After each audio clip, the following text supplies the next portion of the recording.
ದೊಡ್ಡ ಅದ್ಭುತ ಒಂದು ಹೇಳ್ತೇನೆ. ಜಗತ್ತಿನ ಯಾವುದೇ ಭಾಷೆಯಲ್ಲಿ ಇಲ್ಲದೆ ಇರತಕ್ಕಂಥ ಒಂದು ಅದ್ಭುತ ಕನ್ನಡದಲ್ಲಿದೆ. ಕುಮುದೆಂದು ಅಂತ ಒಬ್ಬ ಜೈನ ಕವಿ, ಕ್ರಿಸ್ತಶಕ 8ನೇ ಶತಮಾನಕ್ಕೆ ಸೇರಿದವನು. ಇವನು ಅಂಕಲಿಪಿಯಲ್ಲಿ ಒಂದು ಮಹಾಕಾವ್ಯ ಬರೆದಿದ್ದಾನೆ. ಅಂಕಲಿಪಿ ಅಂದ್ರೆ ಏನು? ನಾವೆಲ್ಲ ಬರೀಬೇಕಾದ್ರೆ ಅಕ್ಷರಗಳನ್ನ ಬಳಸ್ತೇವೆ. ಕ ಕ ಕಿ ಕಿ ಅ ಆ ಇ ಈ ಎಲ್ಲ ವರ್ಣಮಾಲೆಯನ್ನ ಬಳಸಿ ಬರೀತೇವೆ. ಆದರೆ ಕುಮುದೆಂದು ಅಂಕೆಗಳನ್ನ ಬರೀತಾನೆ. 2, 3, 5, 6, 7, 8, 10, 12 ಹೀಗೆ. ಇಡೀ ಕಾವ್ಯ ಪೂರ್ತಿ ಅಂಕಿಗಳೇ. 64 ಮನೆಗಳು ಇದೆ, ಇವತ್ತಿಗೂ ಇದೆ. ಆ 64 ಮನೆಗಳಲ್ಲಿ ಒಂದೊಂದು ಮನೆಯಲ್ಲಿ ಒಂದೊಂದು ಸಂಖ್ಯೆ ಬರೀತಾ ಹೋಗ್ತಾನೆ.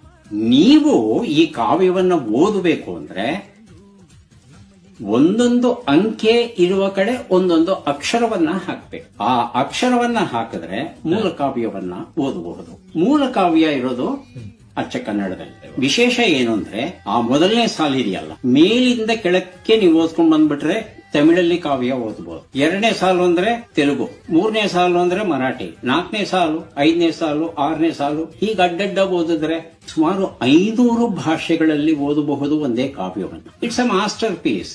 ಈ ತರದ್ದು ಕೃತಿ ಮತ್ತೊಂದು ಇಲ್ಲವೇ ಇಲ್ಲ ಜಗತ್ತಲ್ಲಿ ಎಲ್ಲೂ. ಅದು ಕನ್ನಡದಲ್ಲಿ.